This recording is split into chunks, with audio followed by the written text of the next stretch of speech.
Mga empleyado ng Office of the Vice President ang isusunod na gigipitin ng Kamara. Ito nga no, kakasuhan daw ang mga, hindi daw kasi talagang totoo. Kakasuhan po ang mga empleyado ng Office of the Vice President dahil hindi natuloy ang impeachment laban kay Vice President Sara Duterte. At ito, pinakamalapit, may umiyak na. May isa nang umiyak. Si Chihuahua umiyak dahil hindi natuloy ang kanilang hangarin na mapatumba, ma-impeach si Vice President Sara Duterte.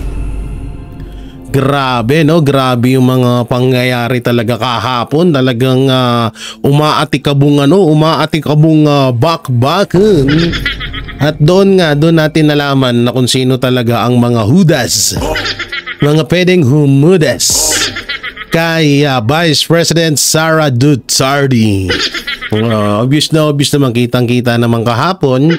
Yung mga iba nga, si katulad na lang yan, ang pinuputakti na naman ngayon ng mga netizen ay itong si Win Gatchalian, na dati pala itong pinroklama ni Vice President Sara Duterte. Inendorso ni Vice President Sara Duterte itong si Win Gatchalian. Tapos isa po siya sa panglima, the Voltes 5. Oo, sa Voltes 5, isa po siya sa member ng Voltes 5 na mga parang humadlang. Kasi kagustuhan po kasi ng mga senador ay ibalik sa Congress yung usapang impeachment, kaya kasi una-una minadali nila at wala talaga sa ayos yung paglakad or paghain ng impeachment laban kay Vice President Sara Duterte. So ngayon, 18 nang bumoto, favorite number ko yun dahil birthday ko. Tsaka swerte yung 18 na yan, no? Obvious naman eh. Kaya yun nga no, so yun nga talagang maraming nabuko. Oo, may mga, eto nga, isa pa to si Grace po, si Binay at si Win Gatchalian, si Nisa, si Pimentel, tsaka si Risa, obvious naman na kasi. Pero yung tatlo na yan, nga yung mga pinuputakti ngayon sa at talagang nakilala na ang kanilang totoong budhi. Budhing maitim na may pagkakulay violet. Hindi ko akalain na pati si Grace po masasama dito sa Voltes 5 na to. Oo, talagang nagulat din sila. At isa nga dito si Win Gatchalian na inendorso ni Vice President Sara Duterte nung tumakbo itong senador. So ito nga ibinansagan din na pang number 4 sa mga mangga. Oo, dumadami na sila no? Oo, nakakabuo na sila ng isang grupo. At ayun na nga, grabe ang bakbakan po nga kahapon dahil dito sa impeachment laban kay Vice President Sara Duterte. Pero ako po, goods din po yun na ibalik yun doon. Dahil para sila din naman ng talagang wait lang palakpakan po natin si Alan Peter Cayetano. Sobrang galing. Grabe. Iba talaga utak. Iba talaga ang galing ni Senator Alan Peter Cayetano. Dito natin talaga siya napakinabangan. Tsaka matagal-tagal din kasing hindi kumibo ito. Hindi ito nag-react sa mga issue ng mga Duterte. Siguro ilan lang, hindi siya masyadong nagre-react. So ngayon ipinakita niya yung suporta niya para kay Vice President Sara Duterte. Pero ang ganda po, ang galing ng talagang ang napakatalino ito ni Senator Alan Peter Cayetano. Kaya yung about kay Robin, kay Bato, siguro sa susunod na yun yung muntik silang magkasuntukan. So ano nga ba ang dahilan? Gagawa natin ang bukod na video yun. Samantalang dito muna tayo sa unang umiyak. Ayan si Chihuahua ang unang umiyak. Sila Franz Castro kaya nagrarally kaya walang interview, no? Nagrarally. So dito eto na naman as usual, sasabihin na naman nila to na paglabag na naman sa batas.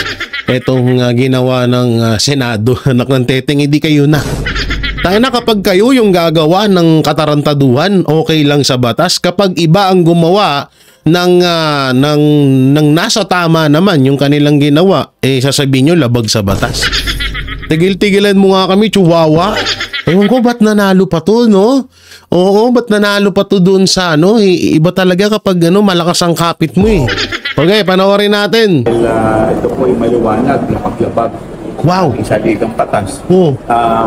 Dahil wala naman po sa mandato ng mga senador ang mag-file at mag-desisyon sa ganitong klaseng mga motion. Anong walang karapatan na magdesisyon? Ano kayo?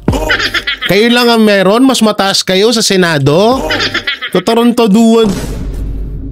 Anak ng teteng, ginawa mo naman tanga yung ginawa mo naman tanga ka eh. Ginawa mo namang kasing boplak mo yung mga senador, tsuwa. Wala, kapag kayo pwede, pag sila bawal. Ang galing, no? In fact, ito po ay gawain dapat ng defense, ng abogado, ng defense. Kaya nga po, parang lumalabas po dito sila na rin ang nag-aabogado sa ating Vice Presidente. How do you feel about that? Nakakalungkot dahil maliwanag naman po sa rules on impeachment na sila rin mismo ang gumawa na dapat sila ay aakto na impartial o neutral. Pero ngayon po parang hinaharang po nila ang demokrasya dito sa... Totoo lang ngayon, alam mo yung demokrasya. Alam mo ngayon yung demokrasya. Ngayon, alam na nila kung ano yung demokrasya. Ang galing, no? Ang galing. Oo, kapag talagang hindi pumapabor sa inyo ang pagkakataon, sasabihin nyo, labag sa konstitusyon, labag sa demokrasya, binali ang batas. Pero kapag kayo yung gumagawa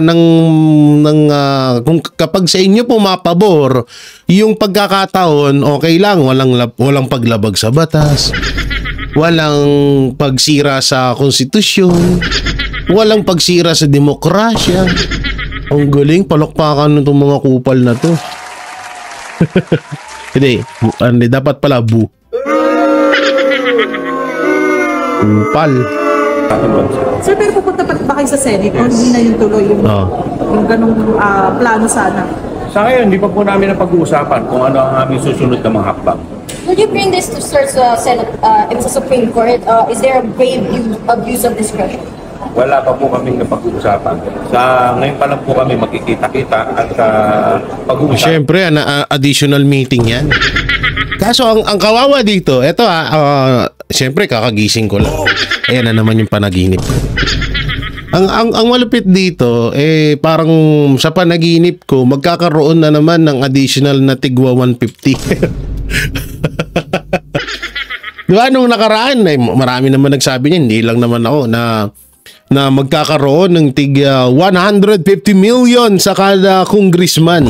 Panaginip ko lang naman yun, pero yung iba sinasabi talaga nila yan. So ngayon, parang mag-additional. Naku po, ubus na naman ng pera natin yan. Wala na naman na tiba na naman. Ito alam nyo ito Kung sakali man na totoo yung 150 million sa mga congressman, alam nyo mas pabor sa kanila to. Kasi additional talent fee. may talent fee pa kayo Kung ano mga susunod hakbang na gagawin po ng House. Ang punto ni Senator Bato, may problema sa internal rules. Yung nilabag nyo daw yung 1-year ban, 4 na impeachment complaint. Kinukuha niya daw yung 3 complaints. Alam po ninyo, dapat na nagpo-question yan yung defense, hindi po yung senator judge. Pangalawa, meron po tayong tinatawag na presumption of regularity. Wow, alam mo pala yun Kung makikita po ninyo, ito po ay naisaad na may precedent na po tayo dyan sa mga dating kaso po ng impeachment at ito po yung sinabi walang iba po kundi si Senate President Juan Ponce Enrile. Kasi ninindigan kayo, sir, na walang mali sa proseso ng pag-send. Wala pong mali. Lahat po ng nasa rules pag sa kanila walang mali no? ay sinunod po namin. Constitutionally sound, not Yes, wala po. Oo. Bakit daw nagtagal, sir? Yun yung tinatanong nila. Well, unang-una hindi naman po nagtagal dahil pumasok naman po sa 10 session day period. Ito mo, sinungaling ka. Anong hindi nagtagal? Halos magti 3 months na nakatenga yan sa inyo. Tapos nung idinala nyo yan sa Senado, tsaka nyo sila minadali. 'Di ba? So ibig sabihin wala sa proseso. Kasi nga, yan ay isang diversional tactic na kapag nasa alanganin ng kondisyon yung mga bossing nyo, tsaka nyo yan gagawin yung impeachment laban kay Vice President Sara Duterte. Tigilan nyo kami. So kaya nga po ito po mga usapin na to, dapat dati pa po yan tinanong. In fact, nag-file na po ng petition yung depensa. So wala pa po kaming natatanggap o ang impeachment court ng TRO regarding po dito. Bakit po sila nagdidesisyon tungkol dito? Sir, ano kayo hinatnan nito? Shoutout sa mga 18 na senador na pumayag na ibalik sa Congress ang issue ng impeachment. So may tinatanong si Jewel Chihuahua na kung bakit daw pinakailaman nyo, bakit daw parang tinatawag dito, lumabag daw kayo sa batas. So sagutin niya mga senador. Ito pa naman si Joel Chua, ang pinakamatalinong attorney sa kasaysayan ng Pilipinas at pinakamagaling na congressman sa kasaysayan ng Pilipinas. Walang makakatalo dyan. Kahit si Speaker Martin Romualdez nasa kalingkingan lamang ng kanyang tuhod yan. Kalingkingan ng tuhod. Itong impeachment complaint. Sa ngayon na kami naninindigan na ito ay nandiyan pa rin at tuloy pa rin. Mamaya po pag-usapan po. Nandyan naman yun. Hindi naman nawala yun nandyan pa rin. Hindi naman nawala yun. Nawala ba? Ibinalik nga ni isa inyo. Hindi kasi ganito yung mga banateros, no? Kaya ibinalik yun ng Senado kasi nga wala sa proseso, wala sa ayos na proseso yung ginawa nilang impeachment laban kay Vice President Sara Duterte.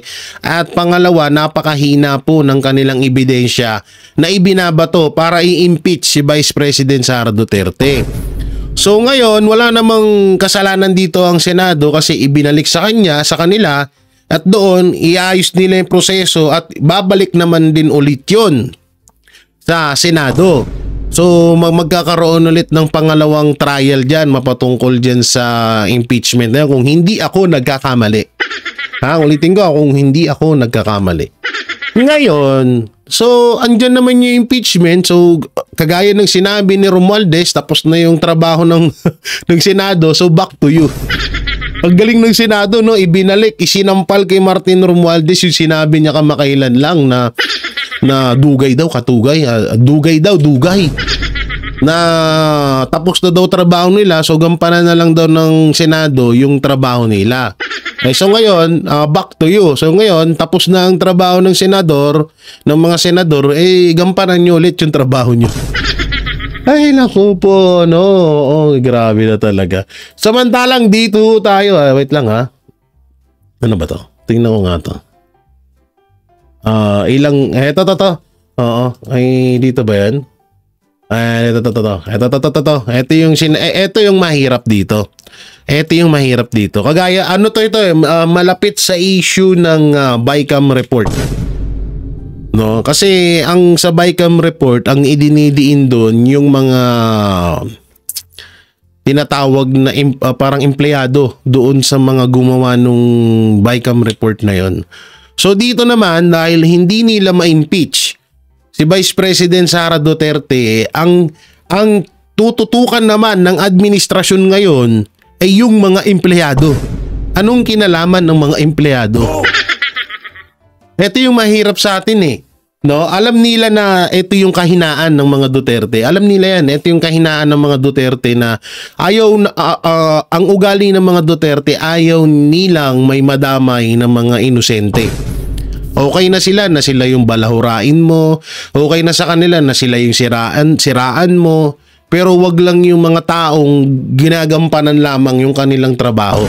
Kagaya ho nito, yung mga tauhan ng Office of the Vice President.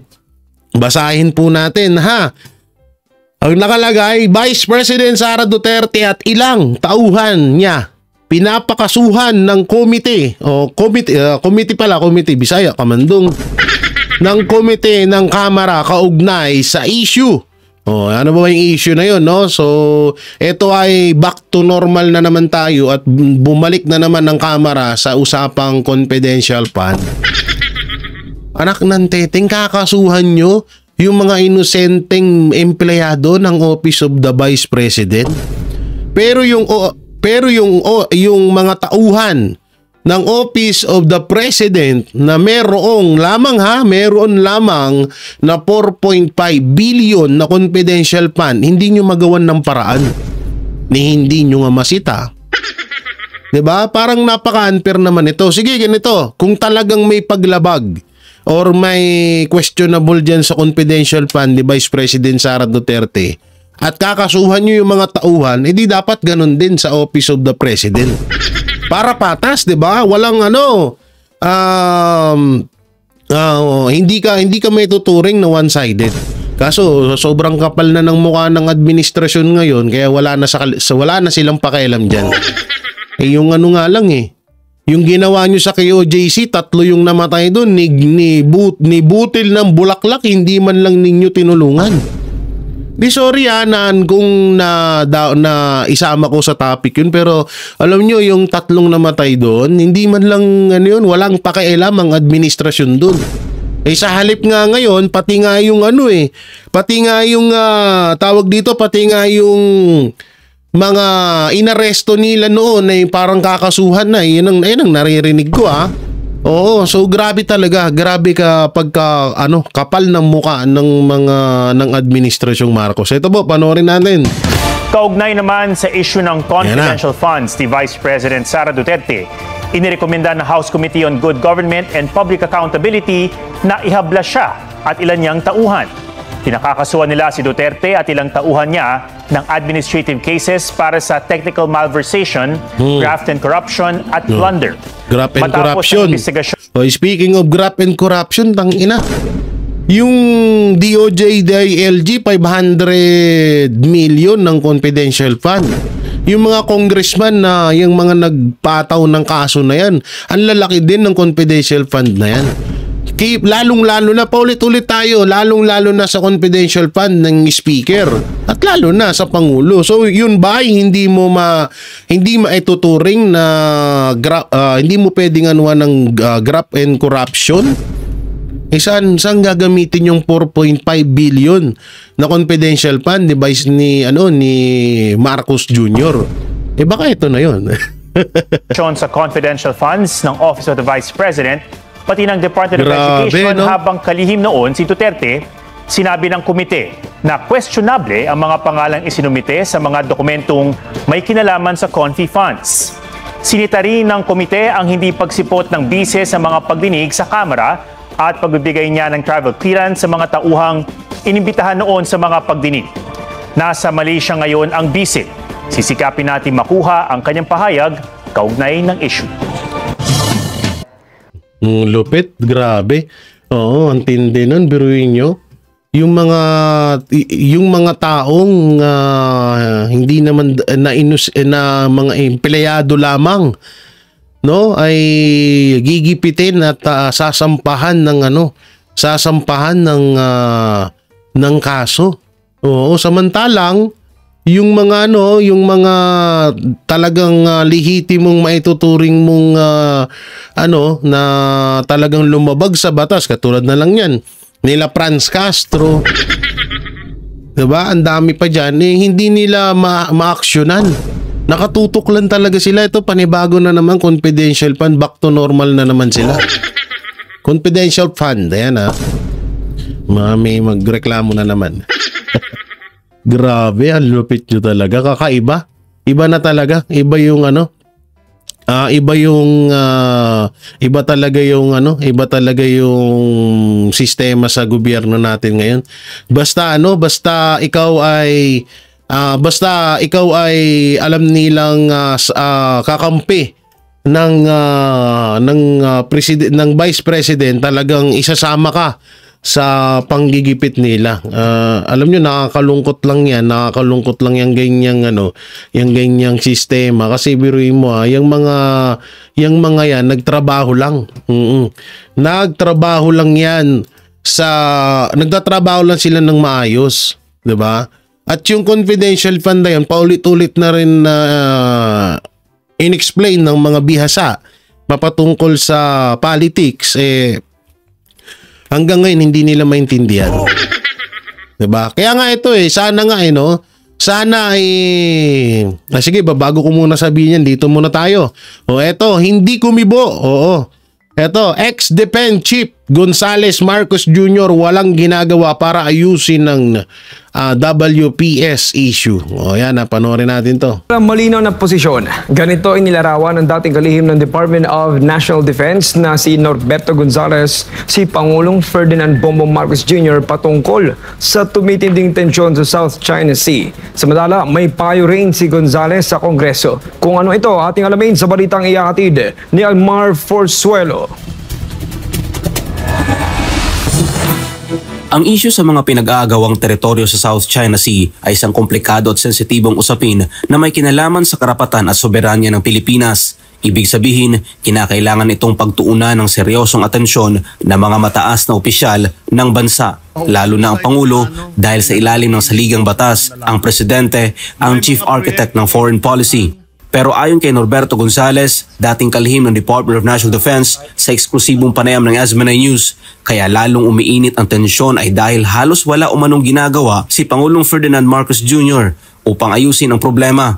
Hindi malinaw ang posisyon ng presidente natin. Pa nga halos hindi siya kumitigot sa issue na yan. Kaya kung presidente ang titingnan natin, hindi malinaw kung anong direksyon natin tungkol sa China. Maliban dito, binigyan din ni Gonzales na base sa 1987 Constitution ng Pilipinas, malinaw na dapat isinusulong ng Pangulo ang isang independent foreign policy. Pero ang problema, ayon sa kanya, wala umanong matibay na paninindigan ang kasalukuyang administrasyon sa usaping ito. Wala nga yun mahirap Walang posisyon ng ating Pangulo. Matatanda ang gumulong sa Kongreso ang investigasyon sa umano'y fake news tungkol sa South China Sea na inalmahan ng political analyst na si Professor Ana Malindugoy. Ayon sa kanya, mas nararapat ipaubaya ang isyong ito sa Department of Foreign Affairs dahil ito raw ay may sapat na kakayahan at kaalaman sa diplomasya. Kaugnay nito, may payo si Gonzales sa Kongreso upang matamo ang respeto hindi lang mula sa China kundi sa buong mundo. Ay dapat importante yan. Kasi makakatulong ng malaki yan sa pakikipag-ugnayan natin sa China. Makakatulong na mabuti kung hihingin tayo ng tungkol sa larangan ng depensa na tulong sa mga iba't ibang bansa. Kasi kailangan may respeto sa atin Ako naniniwala na kapag sinimulan natin sanayan ng ating mga kabataan, ay gaganda ang image natin sa daigdig. Yun na nga paano magkakaroon ng respeto ang China sa Pangulo ng bansang Pilipinas kung tayo mismo nga di natin siya nire-respeto. Paano naman din kasi re-respeto na ganyan yung nakikita mo, di ba? Awang-awa nga kami, awang-awa nga ako sa mga mangingisda dyan dahil sila talaga yung naapektuhan dyan. Yun ang hindi nakikita ng Administrasyong Marcos. Kasi yung West Philippines na yan, yung WPS issue na yan, talagang sumisentro yan ay isang isa sa mga diversional tactic nila or propaganda laban sa mga Duterte. Kaya yung sinasabing ayusin or aksyonan ng gobyerno, hindi nila gagawin yan kasi nga ginagamit lang nila yan para ipangbato sa mga Duterte. O pustahan tayo bukas sa Makalawa, meron na namang issue mapatungkol dyan, lalo't na dismiss na yung impeachment or ibinalik na ng Senado ang impeachment doon sa Kamara. Diba? So ngayon nga, nabuhay na naman nga yung confidential fund Pati nga yung mga tauhan, kakasuhan na. So lahat ng yan ay isang propaganda lamang ng administrasyon laban sa mga Duterte. Gusto nila yan Yan talaga din yung kanilang strategy na wag silang maubusan ng pang-diversion sa totoong issue na nangyayari sa Pilipinas. So yung WPS na yan, ang talagang lubos na naapektuhan dyan ay yung mga kababayan natin na mga mangingisda. Sila talaga yung lubos na naapektuhan dyan at talagang naghihirap sila ngayon at may naman tayo dyan, may ebidensya naman, di ba? Na sunog nga yung mga congressman doon. Hinimok nila yung mga mangingisda, pinatawag nila. Akala nila, babaliktad o akala nila ilalaglag ang mga Duterte, pero doon sila nagulat. Kung sino po yung mga nakapanood dyan. Nagulat yung mga congressman na nagsalita, yung isang mangingisda na nung panahon ni Pangulong Duterte, malaya po kaming nangingisda dyan. Malaya po kaming nakakapang hanap buhay dyan. Pero ngayon, nung panahon ni Marcos Jr., doon na nagkaleche-leche. Na tipong nandun pa lang kami sa kalagitnaan, tinataboy na kami ng mga Chino, ng mga Chinese, 'di ba? So doon, masakit sa part natin yon na ginaganon yung mga kababayan natin. Paano naman kasi? Unang-una, imbis na makisama or imbis, katulad lang, kasi kadalasan talaga utak talaga gagamitin mo pagdating sa mga ganitong issue. Hindi puro pride tsaka tapang lang.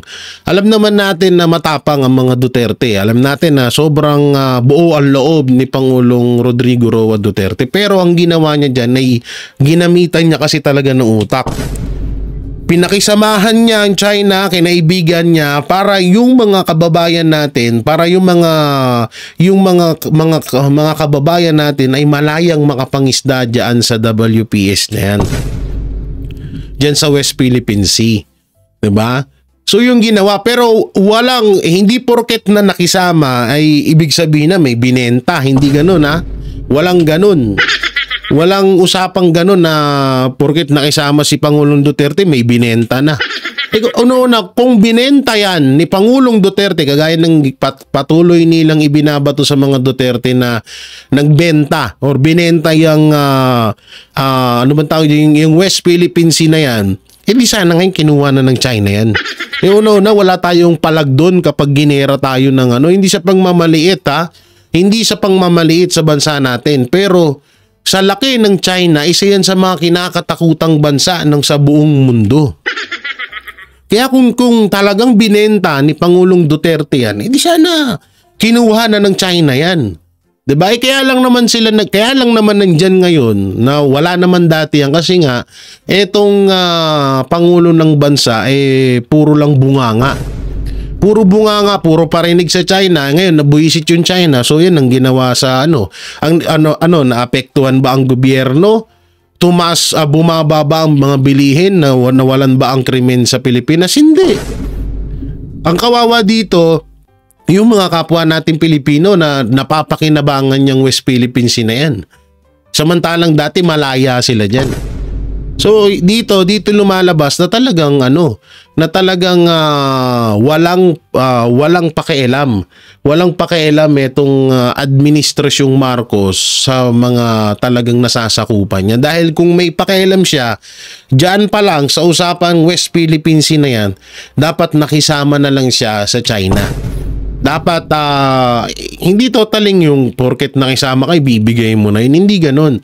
Yung tipong katulad lang nung ginawa ni Pangulong Duterte, dapat ipinagpatuloy niya lang yun. Kasi kung may dapat ba tayong isipin na naguda sa bansa, unang-una yung issue na yung West Philippine Sea na yan sa mga Aquino pa. 'Di ba? So talagang may 'di ba? Na balita pa nga yung about kay Trillanes. Yung binisto siya ni Enrile, kung matatandaan nyo.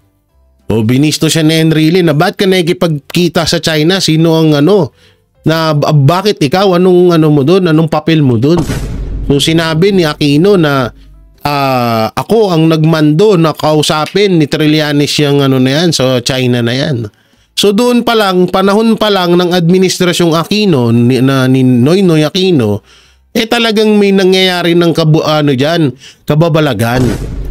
Tapos nung naging administrasyong Duterte na, ang ginawa ng administrasyong Duterte, sumabay lang sila sa agos pero walang tinatawag na binenta or ibinigay yung West Philippine Sea na yan. Diba? So ganun ho yun, no? So mabalik naman ho tayo doon sa impeachment kay Vice President Sara Duterte doon sa issue ng confidential fund at kinasuhan nga yung mga empleyado doon. Alam nyo, siguro ngayon na siguro yung pagkakataon para ilabas ni Vice President Sara Duterte yung tinatawag na white envelope at yung video record na tumawag sa kanya si Lisa Araneta Marcos. Pagkakataon na yun. Kasi ano na to grabe na ultimong yung mga inosenteng tao ginigipit na. No, hindi na involved na pati yung mga simpleng mga ordinaryong empleyado lamang ng Office of the Vice President.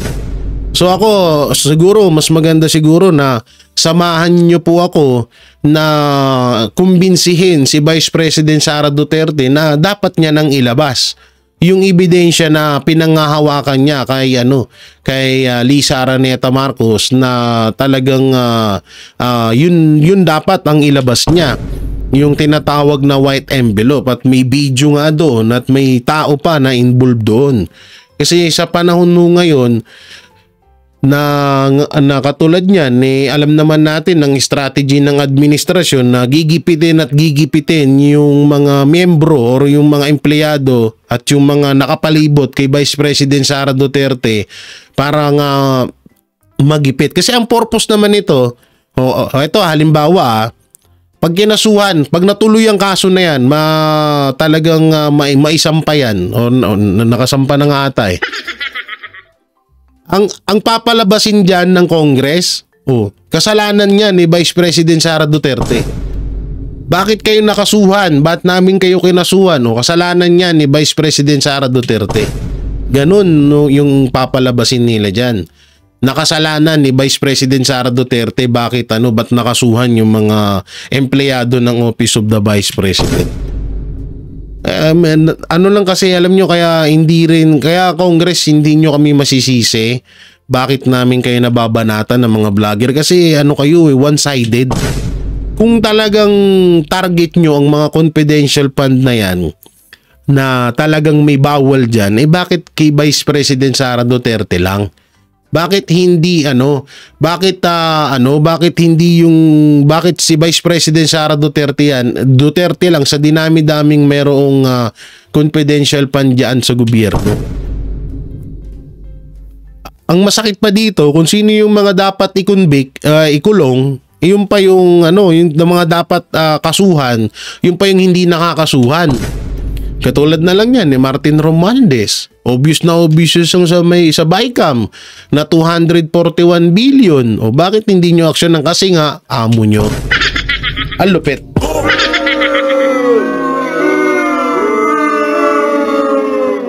So yan mga banateros, mga kabiyaya, kayo po ba ay pabor ng ilabas ni Vice President Sara Duterte yung white envelope, yung video na pinanghahawakan niya na involved nga si First Lady Lisa Araneta Marcos? So at pabor po ba kayo na makasuhan itong mga empleyado ng Office of the Vice President? Kayo po ang hingian ko ng opinion at i-comment nyo lang po dyan sa baba. At syempre, don't forget to like, share, comment, and subscribe sa ating YouTube channel. Pipindot na lang din po yung bell button para lagi kayong updated sa ating mga video araw-araw. Yung pag-like at pag-share nyo sa Facebook, TikTok, saan po ninyo i-share ang aming mga video ng buong Banateros Brothers ay napakalaking tulong po noon para sa aming mga YouTube channel, at syempre para malaman din po ng iba pa nating mga kababayan yung mga tunay na balita na nangyayari at nagaganap dito sa bansang Pilipinas. So yun, maraming salamat. Ingat po kayo palagi. God bless and peace and bye-bye.